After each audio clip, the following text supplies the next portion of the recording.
Greetings, field agents. This is Supervisor Kasdan out of the Baltimore Recording Construct. I'm glad each of you have made your dead drop this month. I know that I said we will be getting a report on the J-Mards, colloquially referred to as Wraiths, but the situation on the ground has changed in Baltimore. Command has decided that it's time you learn a little more about the different types of monsters you are facing out there in the night. To that end, we are revisiting Report Alpha TAC 178408 Blank Bodies, subsection FS TAC 13, that is Foxtrot Sierra TAC 13, the Followers of Set. The Followers of Set are a secretive and ancient breed blank body, one which unfortunately stands as one of our strongest foes in the wars against their kind. Hail thou, Lord of stars unknown, Serpent King on desert throne, Warrior on black wings blown, Madness bringer, Duke of dreams, Hymns of praise in nighttime screams, Source of weird and stalking dooms, Carried forth on black ray streams, Master of unquiet tombs, I call thee from thy outer glooms. From thy features lift thy cowl, reveal the fairness in the foul. From inner darkness where they dwell, let secret lusts uncoil and howl. The prophecies of death and hell, prophecies for me to tell. O free my soul from custom's jail, and grant a faith that will not fail. Immortal Set, All-Father, hail! This passage is from a captured Setite text known as the Hymnal of Harjadeth. Now, before we continue, I'm going to have to preface by saying there are a lot of ancient Egyptian names here. I am not ancient Egyptian, so if I mispronounce, you will have to excuse me. I hope it helps you all to understand the kind of creatures that we are dealing with. Kindred, as I'm sure that you remember that they are called, are absolute monsters, but the followers of Set take things to another level. They are manipulative, intelligent, devious, and driven by a fanaticism which is difficult to contend with. There are many clans and bloodlines among the living dead, but the followers of Set stand apart from other kindred in many ways. They are the clan of lies and secrets. Even other blank bodies know never to trust the word of a Setite. They operate within their own pseudo-religious political framework and have unique ideas about how blank bodies came to be in the first place. Setites, or followers of Set, are a unique bloodline of so-called kindred, one which seems to hail from ancient Egypt, but which has since spread across the world, like so many of their kind. They stand apart from their brethren in a number of ways. For one, they seem to respond with more violence than other kindred to the light of the sun. Setites tend to explode or burn to ashes very quickly in the sun's rays. They are so sensitive to light, in fact, that even normal illumination can cause them discomfort. They tend to keep their dens dim, suffused with mood lighting or illuminated by candlelight. This can be most useful when engaging their kind. Catching one in a bright spotlight is a sure way to temporarily disable it. It is also advised to all field agents to keep an eye out for those who tend to have a predilection for the shadows. It can be a giveaway that you are dealing with a Setite. The Setites exhibit a suite of supernatural powers that help them stand apart from their peers and which aid them in their nightly predations. Setites have the so-called disciplines of obfuscate, presence, and a unique subset of protean known as serpentis. This means that Setites can go unseen, able to remain stealthy, or even conjure illusions to change their appearance. Their charm is preternaturally reinforced, and they can enhance their aura to sway even the most stubborn minds. They can even shapeshift to a small degree, growing sharp claws or taking on serpentine aspects of physiology. Setites exhibit one more unique characteristic which has been difficult for us to pin down. They seem to have a supernatural means of learning secrets. Verbal conversations with Setites have been confirmed in laboratory testing to stand the risk of allowing the Setite to gain access to hidden knowledge.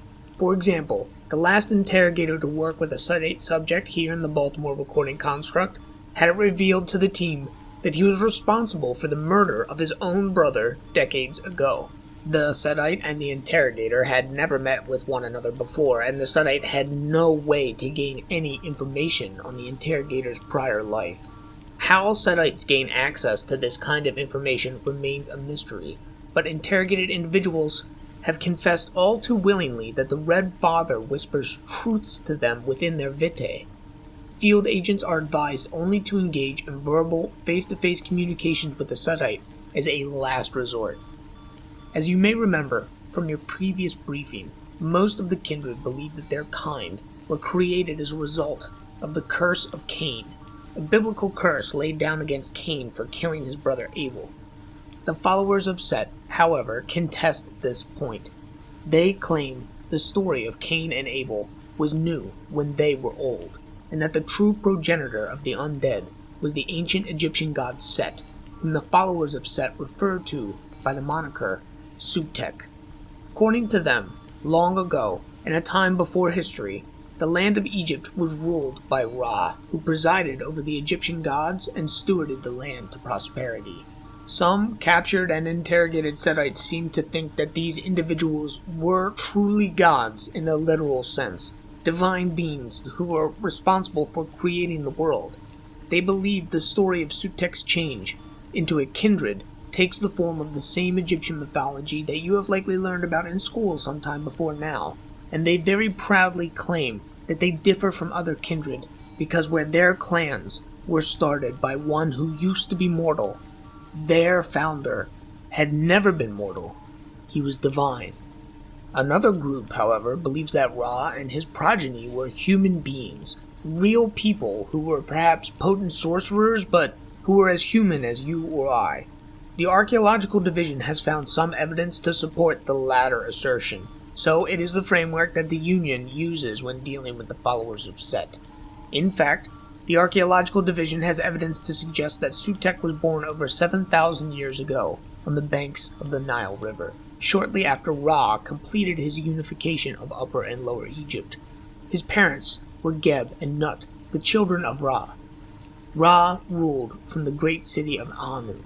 Setites contend that Anu was the first city, in opposition to other kindred beliefs that claim that honor goes to Enoch. Regardless, Ra felt threatened by these offspring, and thus he had Geb and Nut killed for daring to have children without asking his permission. Set did not take this well, and thus he was banished from the kingdom of Ra. Osiris, fearful for his own life, pledged loyalty to Ra, and thus was declared heir.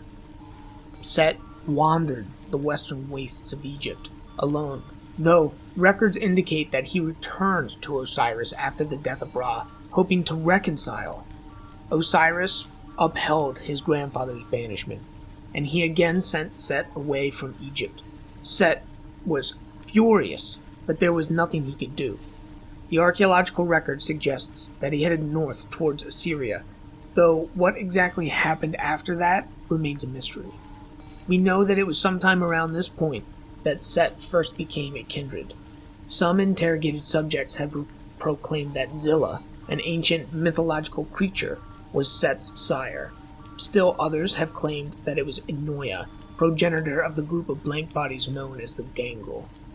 The Sets themselves say that in his wanderings, Set discovered the way into the Duat, the spirit world, where he encountered the being known as Apep, the Serpent of Night.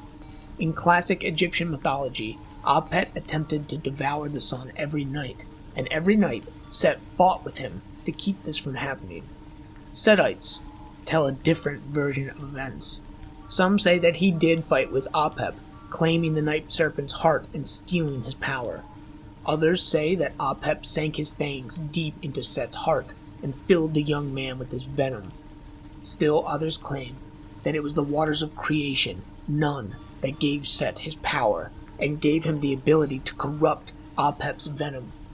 Whatever the case, it seems that, according to the again profound liars, the Setites, Set became what he was within the interdimensional space, within the area known as the Duat. I know that each of you are well aware of the dangers inherent in the interdimensional space, so I will not cover them again here. Simply remember that great evil can come from blindly blundering across the gauntlet.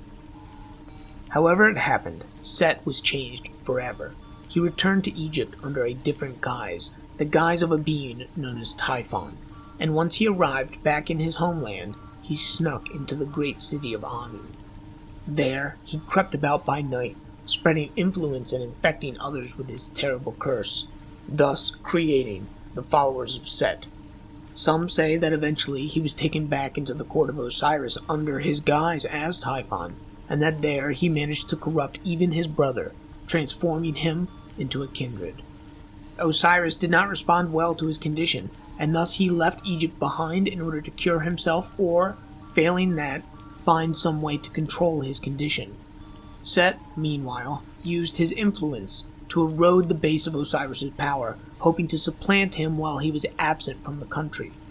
The archaeological record suggests that Osiris had some success in his endeavor, and he returned home to Egypt at some point, the master of his own bloodline of blank bodies, known as the Children of Osiris. We will discuss the Children of Osiris in a separate report. For now, simply know that the people of Egypt welcomed their great king back with open arms, and the children helped to cement a golden age that brought prosperity to all the land. Set was furious, and he immediately fell back to his plan B. He devised a means to assassinate Osiris and steal his throne. His coup was successful by all accounts, though we're unsure exactly how he pulled it off. Mythology tells its own version of the tale, and sadly, that is the best version we have to go on. However it was done, Set slew his brother and stole the throne of Egypt for himself, rising to the position of Lord of the Two Lands. Set believed that his actions were in order to free the people of Egypt from Osiris's tyranny and through him the tyranny of Ra. He saw that the law that had been laid down by Ra and enforced by Osiris was a prison which restricted people and turned them into little more than obedient slaves. What's more, the archaeological record suggests that Osiris and Isis, his wife, seem to have been attempting to create a form of energy matrix which bound the entire land under its sway. They called this matrix Ma'at and claimed it would protect balance throughout the land. Our own research into Ma'at suggests that it would have acted in a manner akin to our mimetic algorithms and subliminal programs. Subtly influencing people into resistance of any kind became impossible. Set worked to undo Ma'at, fearing that it would lock Egypt into stasis for all time. Isis, however, was a very powerful awakened, one of those blasted mages that we contend with so very often. She tried to resurrect her beloved husband from death. Her magic, however, was imperfect, and Osiris was only restored to a temporary semblance of life. During this period, Isis and Osiris conceived a son, and Isis named him Horus. Then, Osiris passed back into the land of death. Isis swore to perfect her magic and bring Osiris back in full. Set, furious with her when he learned of her disobedience, cut Osiris's body into 5 pieces and scattered them across the land of Egypt. Isis set out with her young son Horus to bring the pieces back together. She even enlisted the aid of the legendary shifter Anubis in order to try to perfect her spell of life. The endeavor took years, and Horus grew into a strong man. Finally, Isis had collected all of Osiris's pieces and perfected the spell of life. Set learned of this and roused himself and his army to crush Isis before she could revive her husband. The archaeological record indicates that a massive battle took place between Set, his followers, and a coalition force made up of Egypt's awakened, shifters, and the children of Osiris. At the end of the conflict, Isis had cast her spell of life on her son Horus, and he rose from death as the first mummy. Horus was able to defeat Set, and he assumed his father's throne. Set himself was cast down, but not destroyed. He entered into torpor, resting beneath his primary fortress of Ombos in the city of Kamombo. He remained sleeping there for the next several thousand years. The followers of Set, however, did not disappear. They remained and remembered their Red Father's mission. They followed on in his footsteps while he slept beneath Ombos. The old kingdom of Egypt began, and the followers of Set were there. There is some evidence to suggest they were to blame for the rise of local nomarchs that threw down the old kingdom, and interrogated Setite subjects have been all too proud to claim this feat as their own. They say that some Setites even ruled openly as nomarchs of their own, using their influence to oppose Ma'at at every turn. The class of sorcerer priests who served Egypt's vast pantheon of gods opposed the followers of Set, and they eventually managed to gain the upper hand, driving them back to the shadows. Despite this, the Setites have never gone away. They remained incredibly influential throughout all of Egyptian history, and indeed, they spread across the world, digging themselves deep in almost every country over time. We have some evidence to suggest that Set at last awoke from his slumber in the year 33 BCE. There's mention in the archaeological record of a full week filled with storms, disasters, and terrible portents. Interrogated individuals claim that Set spoke to his children across the world, laying down prophecies and commandments. Then, as suddenly as he had reappeared, the Lord of Storms was gone. No one has any clue where he disappeared to, and he has not been seen since. Captured subjects have confirmed that Set's obsidian black sarcophagus was shattered, and that the shards were driven into the stone walls and ceiling of his tomb.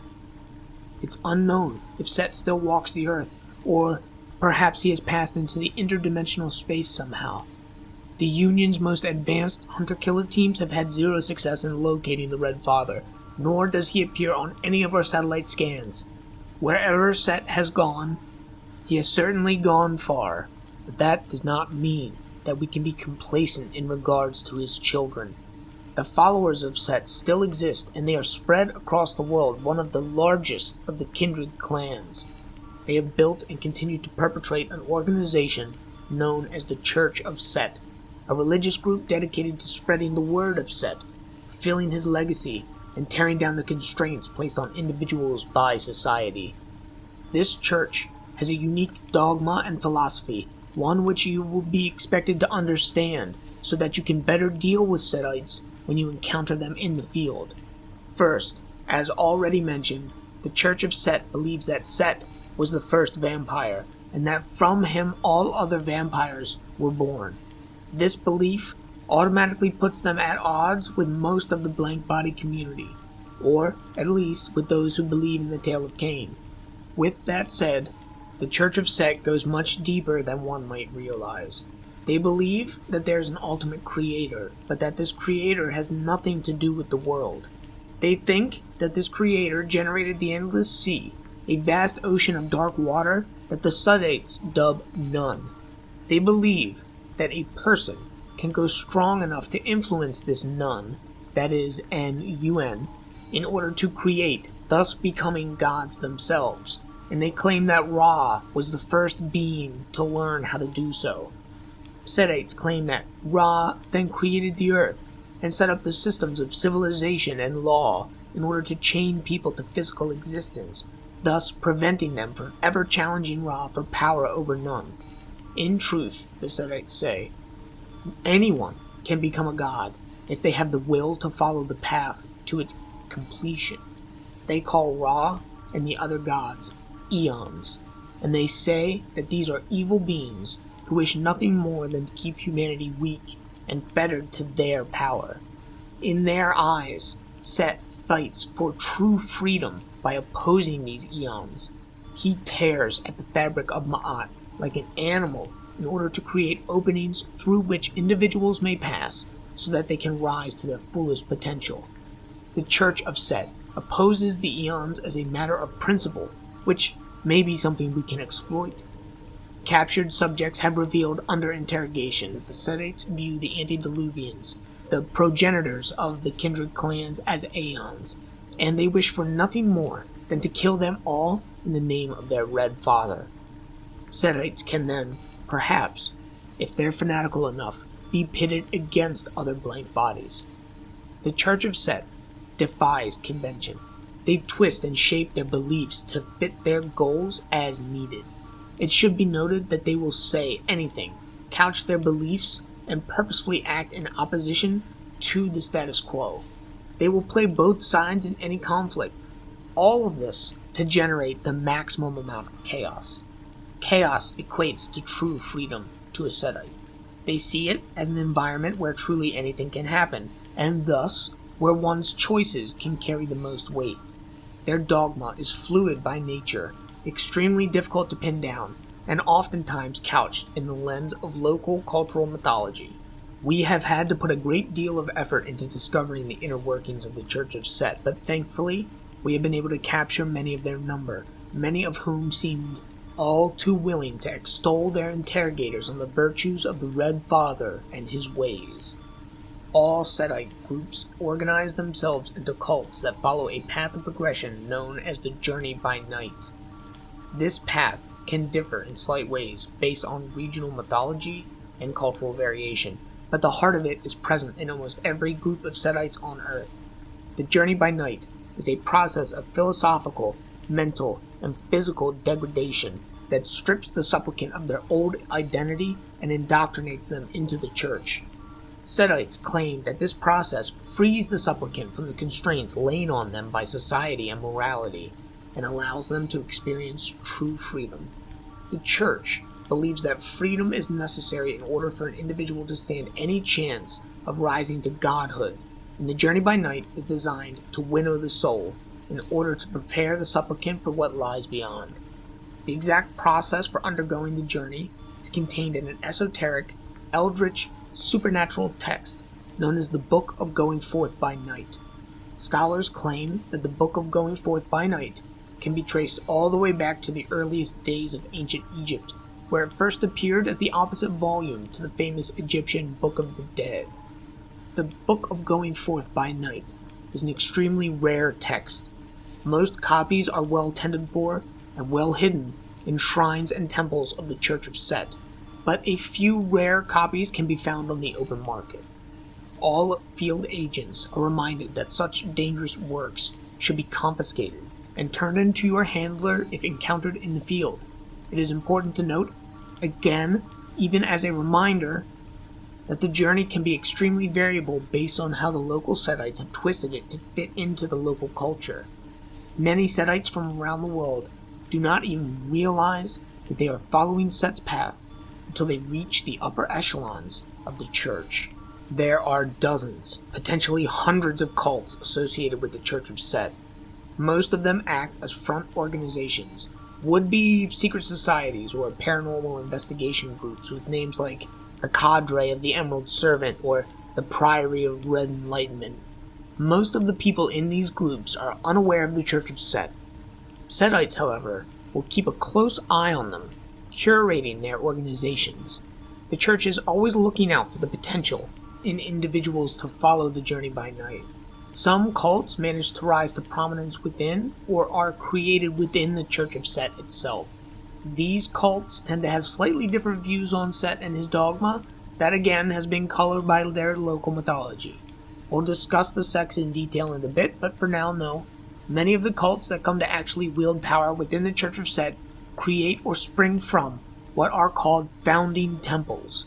Founding temples are the largest, most well-hidden, most complex centers of Setite power on Earth. They are where the Eternals of Sothis rest, where Hierophants argue over the course of the Church as the nights progress. The founding temples are the center of Setite power. They are the cancerous tumors from which their reach grows. Most founding temples maintain a network of minor shrines and smaller temples that are associated with their cult. The church acts as a funnel, pushing the most promising from the periphery cults into one of the satellite temples or shrines, and then finally, when the supplicant has mastered the Journey by Night, to the founding temples. We have managed to put together a list of some founding temples from around the world, but please keep in mind, the list is hardly comprehensive, nor is it guaranteed to be accurate. It was constructed by interrogating captured Setite subjects, and again, Setites lie. The founding temples are Ombos beneath the village of Kamambo in Egypt. This is considered to be the founding temple built by Set himself, and it was his resting place when he was still in torpor. Ombos has been confirmed to be active in the modern nights. The Palace of Veils is beneath El Karga in Egypt. It is the resting place of Taweret. Taweret.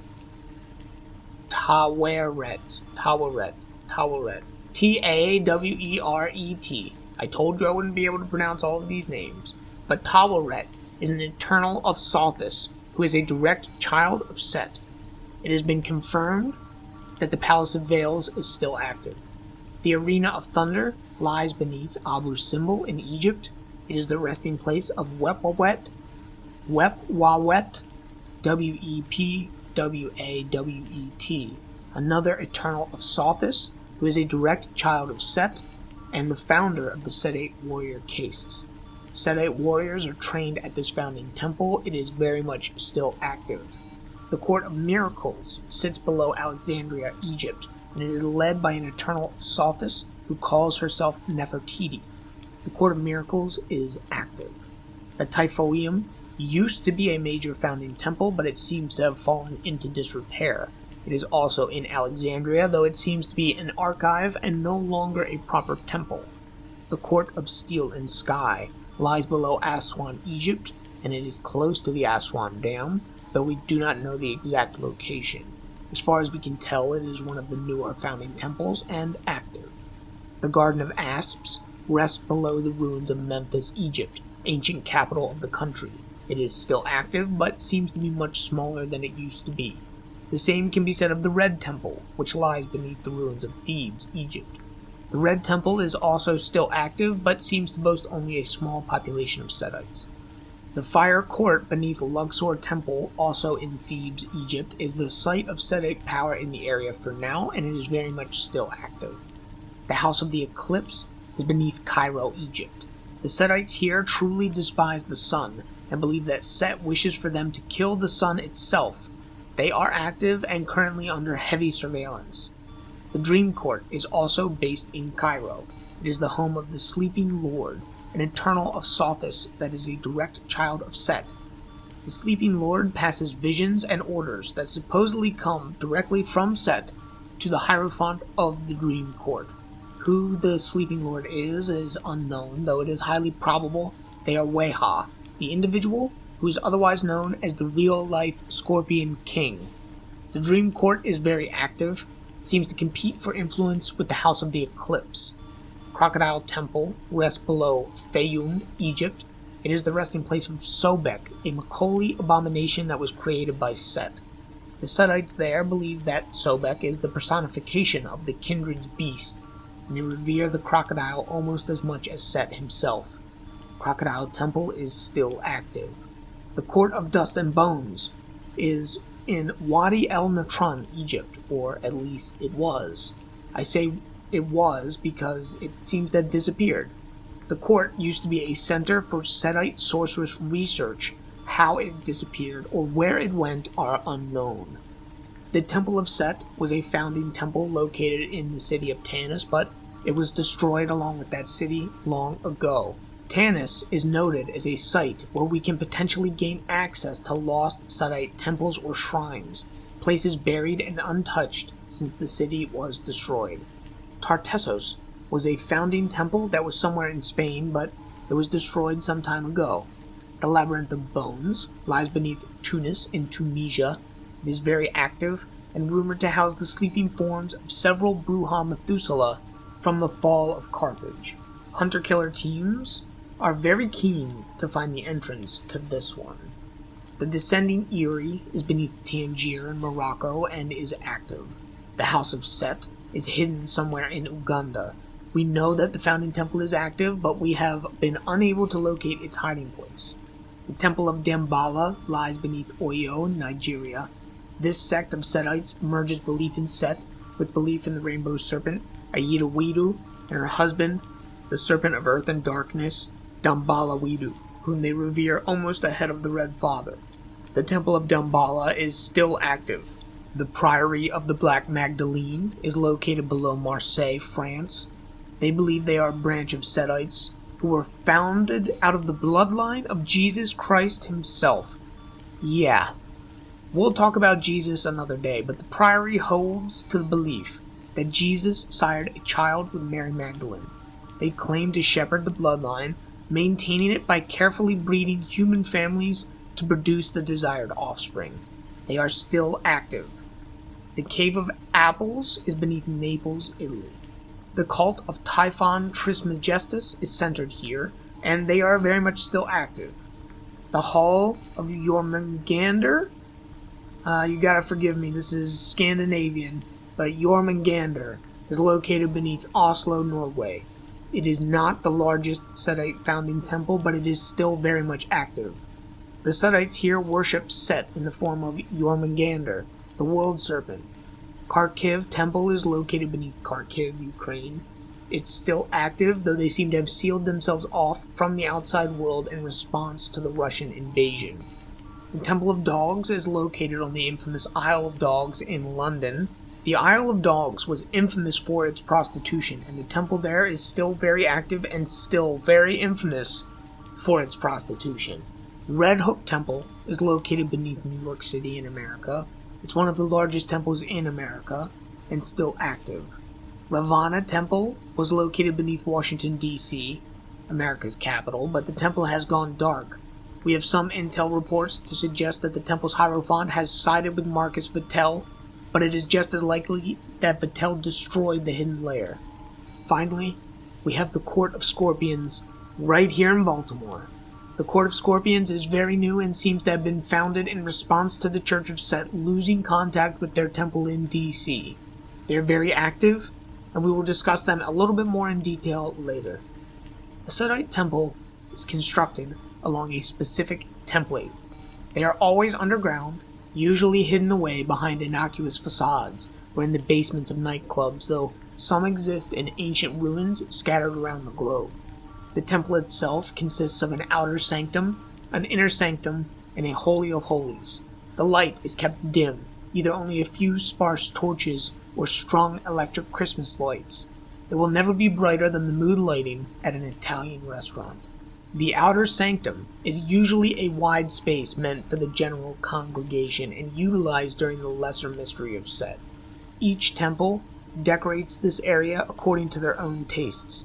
Some use more modern motifs, while others decorate in Egyptian hieroglyphs and reliefs, showcasing the story of Set. The inner sanctum is a smaller area, usually just the purview of priests, though not necessarily off limits to the general congregation.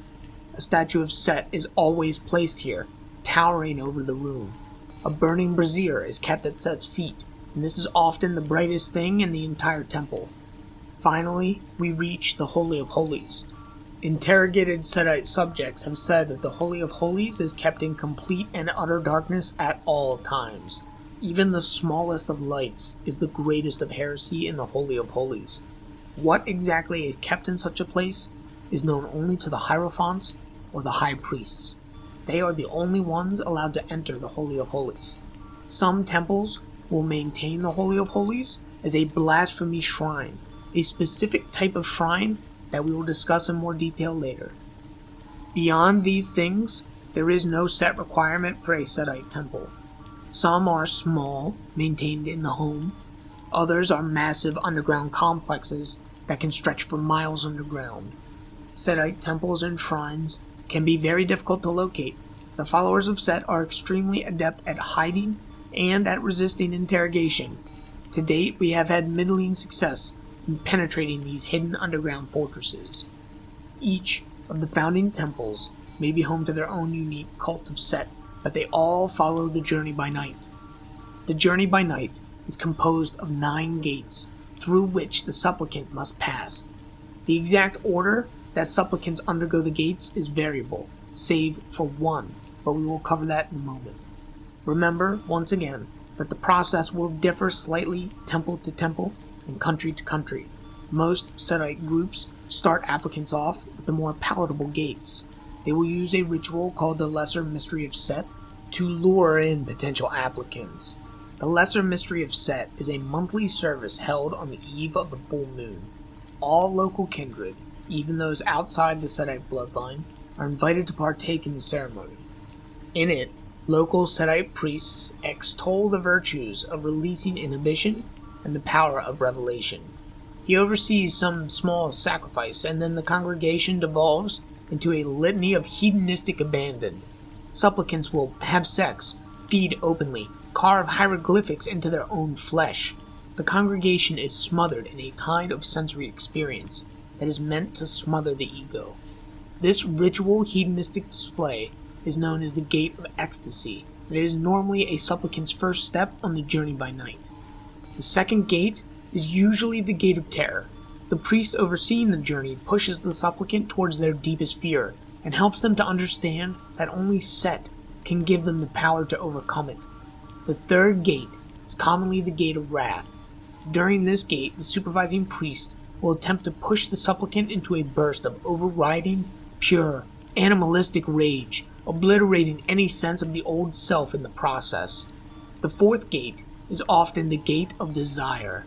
During this gate, the supplicant is encouraged to seek out and satisfy their basest, darkest desires. They are told to ask themselves, as they sate them, why are these things forbidden? It should be noted that a supplicant's deepest desires can run the gamut from sexual fetishes to a desire for murder. It matters only that the supplicant pursue what they truly want, regardless of moral or cultural restrictions. The next gate is the Gate of Blood. This is the gate that will always be the same for every Setite. As I mentioned, it will always be their fifth gate. This gate involves a ritual where the supplicant is embraced as a kindred. Even kindred outside the Setite bloodline who reach this point are re-embraced. Captured Setite subjects have said under interrogation that during this ritual, their spirit is sent into the Duat, where it is taken by Anubis to be judged before Osiris. There, the supplicant curses Osiris's name and spits on the scales of Ma'at before returning to their body as a full-fledged kindred. We have been unable to confirm the truth of these accounts, and it should be remembered throughout the entirety of this report, Setites lie. After a successful completion of the Gate of Blood, a newly made Setite will move to the Gate of Satiety. Here, they are encouraged to pursue the desires they discovered during their Gate of Desire.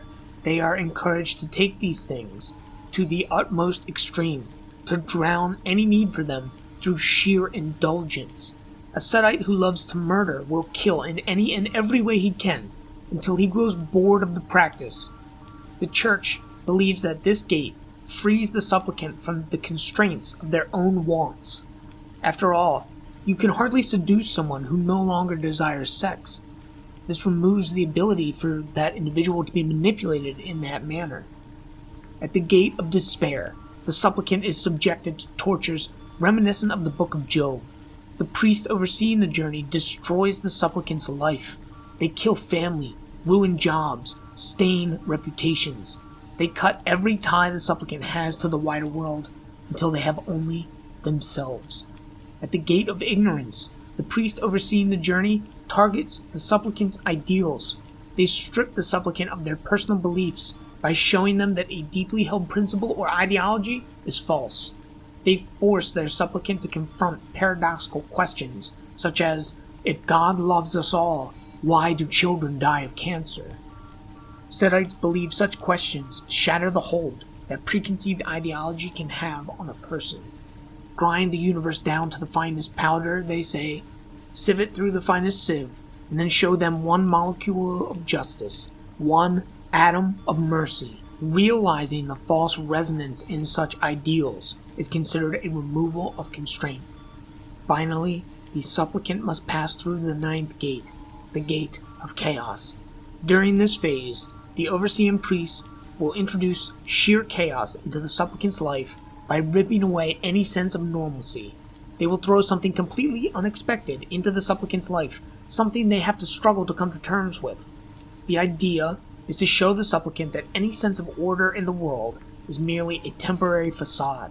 Setites believe there is no true, real order, that the systems of law and social norms that people labor under were placed there by the eons to ensure that none ever rose to godhood again. A Setite initiate who undergoes these gates is said to progress through the 12 hours of the night. The hours of the night are the basis by which Setite hierarchy is structured, for the most part. You must always remember that the Church of Set is highly variable in its application of dogma. Nevertheless, you can be reasonably sure that a Setite's hour in the journey by night is a rough barometer of their status within the Church. A supplicant enters their first hour when they have passed through their first gate. This most often occurs at a lesser mystery of Set, and indeed most Setites do not consider a supplicant to have entered their first hour until they have attended a lesser mystery. From here, the supplicant progresses through the hours with each gate. That is to say, they enter their second hour after their second gate, and so on. At the fourth hour, the supplicant's commitment deepens.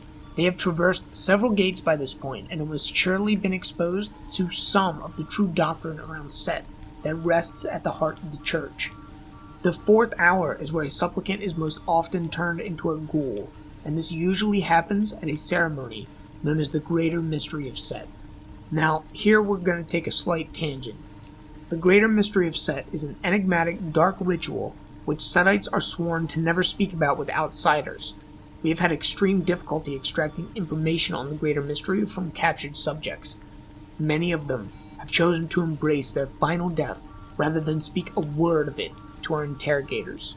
It seems the Greater Mystery is performed once a year during a new moon, during the darkest local month. All of those who are past their fourth hour or hoping to enter it are obligated to attend. The Greater Mystery is a ritual that plays out over several nights. On the first night, sacred objects are brought into the temple proper. A mortal man is also brought into the temple, dressed in the greatest finery and treated like a king. The temple's leading priest declares the start of the rites. Then, feasting commences, and it carries on all night, though I am sure I don't need to tell you, they very rarely feast on food. On the second night, all initiates are cleaned in dark water, which they are allowed to procure only from specific sources.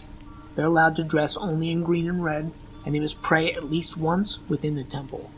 On the third night, all partaking enter a fast. Kindred are allowed to drink only the blood of those who have taken powerful hallucinogens, and kine, who are partaking, are only allowed to consume said hallucinogens. The doors to the temple are sealed to any not already engaged in the ritual. Only the ritual pharaoh is allowed to come and go. At this point, the mortal has lived 3 full days on earth as a god. On the fourth night, the ritual pharaoh is taken into the inner sanctum of the temple. The priest performs a ritual that whips the congregation into a frenzy. The exact nature of the ritual is unknown, though it is likely highly variable depending on the priest and the temple. The ritual pharaoh is then murdered by the attending congregants in a ritual reenactment of Set's betrayal of Osiris. They cut or tear the ritual pharaoh into 5 pieces, place those pieces in fine cedar boxes, and then burn them at the feet of Set in the great brazier. 1 piece is usually kept at the temple for the entirety of the next year.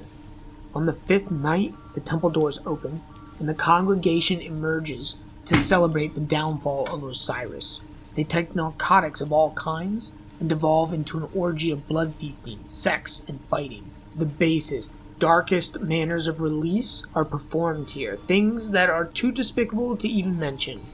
Those who were not in their 4th hour when they went in, almost always are when they come out.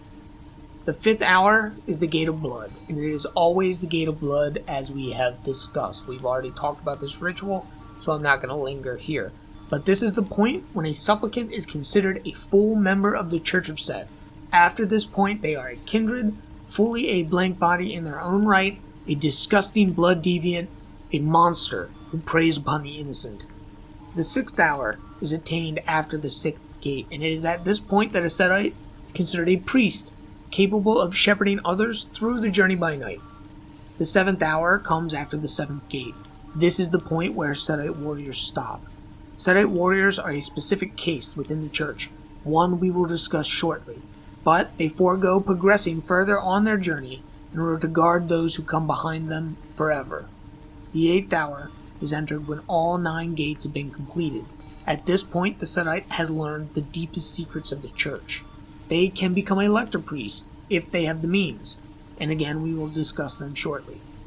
The 9th hour is given to the Hierophants and the High Priests who run the founding temples. The 10th hour is obtained only by Eternals of Sothis. The 11th hour has only ever been obtained by Set himself, and according to Setites, the Red Father lingers at this point in order to shepherd those who follow him along the journey. The 12th hour is perfect enlightenment. At this point, Setites believe they will break through to none, the dark waters of creation, and become like gods themselves. This is the point of true liberation for a Setite. Now, you have heard me mention a lot of terms like Elector Priest and Hierophant. It's time we covered the hierarchy within the Church of Set itself. At the very top are the Eternals of Sothis, which have also been mentioned before in this report. In ancient Egypt, the calendar had 365 days, but the first day of the year was the day that the star Sirius rose with the sun. However, because they lacked a leap year, their calendar drifted by one day every 4 years, throwing the alignment out of whack. It would come back around to the start of the cycle again every 1,460 years. This number, 1,460 years, is the age that Setites consider a kindred to have become a Methuselah. They are the only clan to have a set number for this designation. These are the Eternals of Sothis, the Methuselahs of the Church of Set. These beings are technically the head of the church, many of them direct childer of Set himself. However, they are so old and inhuman that many of them have passed into torpor or have foregone any direct involvement with the church. The actual running of day-to-day affairs falls onto the shoulders of the Hierophants. The Hierophants are the Setites who are directly in charge of a founding temple. They tend to be old, and they are loyal unto their final death to the ideals of the Red Father. Some of the Hierophants are even Eternals of Sothis, though the Hierophants tend to be a separate group in the modern Knights. The word of the Hierophant is law within the walls of their founding temple. They preside over the greater mystery of Set, and they often maintain a blasphemy shrine. Beneath the Hierophants are the Lector Priests, or the High Priests. These are individuals who have risen to positions of leadership within their founding temples, but who do not directly control them.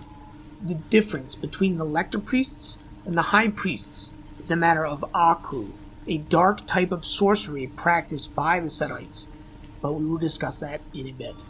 Beneath the Lector Priests and the High Priests are the Priests and the Warriors. Priests are those Setites who have passed through their 6th hour and thus are capable of shepherding others along their journey by night. Warriors have obtained their 7th hour, but forever forego their progression to protect others along the way. Setite warriors are truly fearsome. They revere pain and can sustain truly mind-boggling levels of physical trauma. Those chosen to be warriors are sent to the arena of thunder for training and then passed to temples as highly valued property for the rest of their days. They practice with weapons to an extreme degree, and their immortality ensures that they can learn beyond the bounds of normal mortal means. Every founding temple is guarded by one Setite warrior, who serves at the sole discretion of the Hierophant.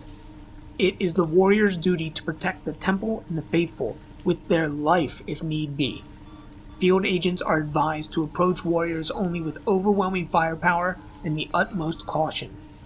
Beneath the priests and warriors are those supplicants of the 9 gates who have begun their journey, but have not yet progressed into the 6th hour. Many Setites do not consider them an official part of the church yet, but this can vary from temple to temple. Finally, we have those unlucky fools involved in the periphery cults, the front organizations designed to funnel individuals into Set's open arms. Many of the periphery cultists are unaware they are even tied to the Church of Set, though those higher up the ladder are constantly watching to see if any of them should prove worthy to progress. Now, you've heard me mention the blasphemy shrine, Aku, and the Lector Priests several times. To cap off our exploration of the Church of Set's organization, we must explore these topics further. Aku is a kind of sorcery utilized by the Setites, a dark power that functions in many ways similar to a limited form of awakened so-called magic. Those who practice Aku can claim the title of Lector Priest, but it is not an easy thing to learn. To utilize Aku, one must memorize hundreds of individual Egyptian gods, learn to read hieroglyphics, and practice several involved, complex rituals. Most of the important information is held within copies of the Book of Going Forth by Night. And again, we've talked about this very rare volume. Finding it, it's a feat anywhere outside of a founding temple. Learning the proper method is only the beginning, however. In order to actually cement the use of this sorcery, the Lector Priest must perform a ritual to create a blasphemy shrine. A blasphemy shrine is a horrific, twisted nexus of interdimensional energy that is usually created sequestered in the heart of a Holy of Holies, far away from the light of the sun and the eyes of the common masses. The ritual to create a blasphemy shrine is much like the greater mystery of Set. A corpse is used in place of a live sacrifice, dressed as befitting a pharaoh for burial, and defiled in a manner similar to dead Osiris. Setites claim that this ritual is the price for their power, that Set sees their offering and grants them Aku in response.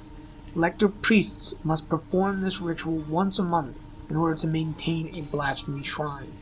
Field agents should take note of this in case they ever encounter Aku in an operation. Aku can bring statues to life, summon storms, even force an individual into a coma or banish them to the interdimensional space. One should not underestimate the capabilities of the Lector priests. Be sure to engage them with extreme caution, and if you do find them, see if you can target their blasphemy shrine. Destroying it should nullify their powers. Finally, we have to cover the various different factions present both within the Church of Set and which have broken off from said body. These organizations can be broken into two groups: independent Setites, whose beliefs no longer conform to the Church of Set, and cults of Set, who still maintain beliefs that fall in line with the wider dogma of the Church. There are several groups of so-called independent Setites. Sub-Saharan Africa plays host to the largest number of them. Many Setite cults were established in this region during the heyday of ancient Egypt, but they lost contact with the main body of the Church over time. Many of these now independent cults revere figures such as Beta the Serpent, or Anansi the Trickster over stories of Set. There has been some evidence collected in the field to suggest that the Liban bloodline may be related to ancient Setites. The Daitya are Setites of the Indian subcontinent, and they revere Lord Shiva over Set. The Daitya function directly within the Hindu caste system and are considered Brahmins by many of the other kindred in India. In America, there are the Tlaklaki, Tlakiki. You will have to forgive me, I cannot pronounce Aztec names either, but they were influential during the time of the Aztecs. The Tlakiki claim that they are descended from, Tezcatlipoca,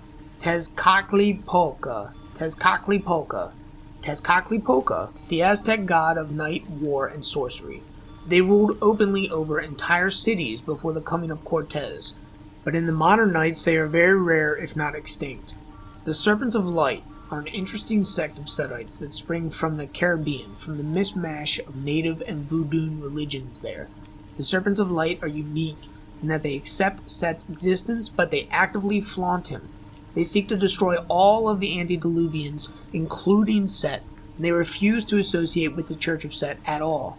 The Serpents of Light have a big presence in the kindred organization known as the Sabbat, and they are considered by the Church to be anti-tribute, or traitors to their clan. Finally, we have the Ministry. The Ministry is a unique organization of Setites which purports to shed its religious trappings in order to focus on the acquisition of material wealth and power.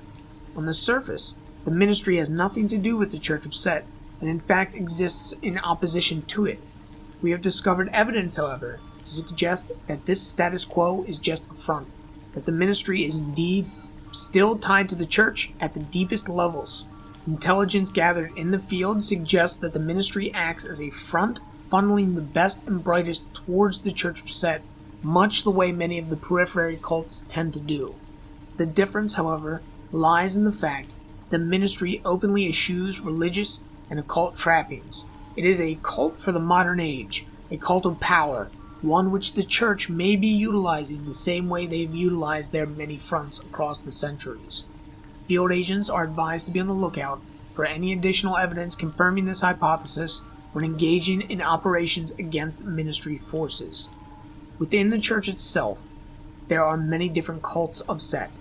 Each of these cults aligns with the dogma of the wider church and functions as an important part of the wider Setite organization. Each cult may have their own views on Set and the journey by night. They may even compete for influence, but they are in agreement about the journey's importance. They all share a fervent reverence for the Red Father that makes them exceptionally dangerous. There is the cohort of Wepawet, which was founded long ago by the eponymous Wepawet, one of Set's direct childhood. This is the cult of Setite warriors, which is centered on the Arena of Thunder. This cohort trains day in and day out to become living weapons in the service of Set. They take great pleasure in hunting other supernatural beings, whether they be Wangwei, Shifter, or even awakened individuals. The cohort of Wepawet is not to be underestimated. They believe, with extreme fanaticism, that it is their solemn charge to guard the journey and the rest of the church, and they will expend every effort in this endeavor. The cult of Jormungandr, that's the second time I've mispronounced that now, but they operate out of the Hall of Jormungandr in Oslo, Norway. They were founded in the 9th century when a Norwegian merchant visited Alexandria and was embraced by Setites. The merchant returned to his home, where he established his own cult.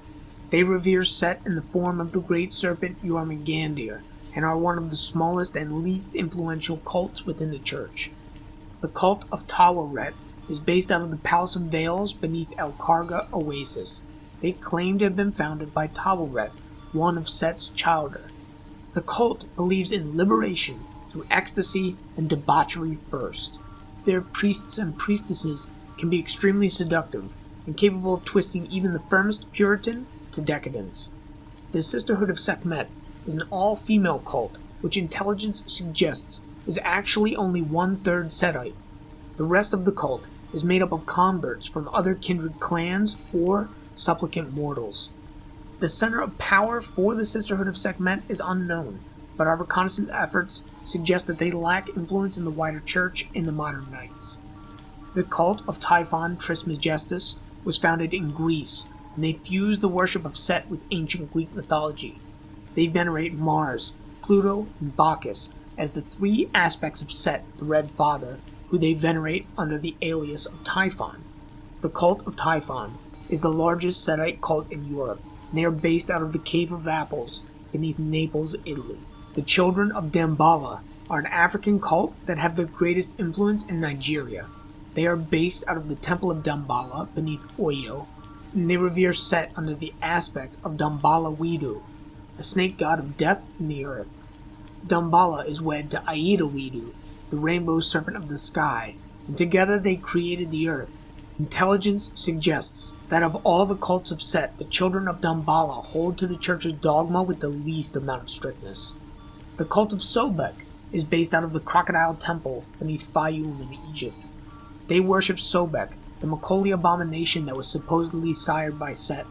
Some captured Sobek cultists have expressed a fervent reverence for their crocodile god that almost overshadows their reverence for the Red Father. Nonetheless, even the most fervent of the Sobek cultists admits that Set is their ultimate progenitor. At last, we have the cult of the Scorpion, based out of the Court of Scorpions, right here in Baltimore. This is the one that is most pertinent to all of you agents, as this is the one that functions within your own area of operations. The cult of the Scorpion follows a two-pronged approach of personal liberation and liberation of the community. They believe that plunging a community into chaos is a sure way to lead to liberation for those within it, and conversely, they believe that corrupting the right individual can lead to liberation for an entire community. The cult of the Scorpion believes that only when both aspects of liberation are experienced can one truly be free. They have become very influential in Baltimore and are popular among the high society scene. The The cult of the Scorpion stretches into law enforcement, the media, even City Hall. They stand as one of our single most dangerous foes when it comes to pacifying Baltimore for the Union. We're unsure where exactly the Court of Scorpions is located. Agents are advised to employ extreme caution when operating within the boundaries of Little Italy. That, at last, brings us to the end of this report. I know it was a long one, but I hope it was worth your time, agents. Remember, this information can be vital. You must know your enemy if we are to win this war and at last achieve a world that is free of the supernatural. Whether they are blank bodies, J-Mards, or shifters, you have to understand them inside and out in order to beat them. Take the lesson to heart. Hopefully, it serves you well. Take care of yourselves out there, agents. I will see you at the next dead drop. Until then, Supervisor Kasdan, signing off.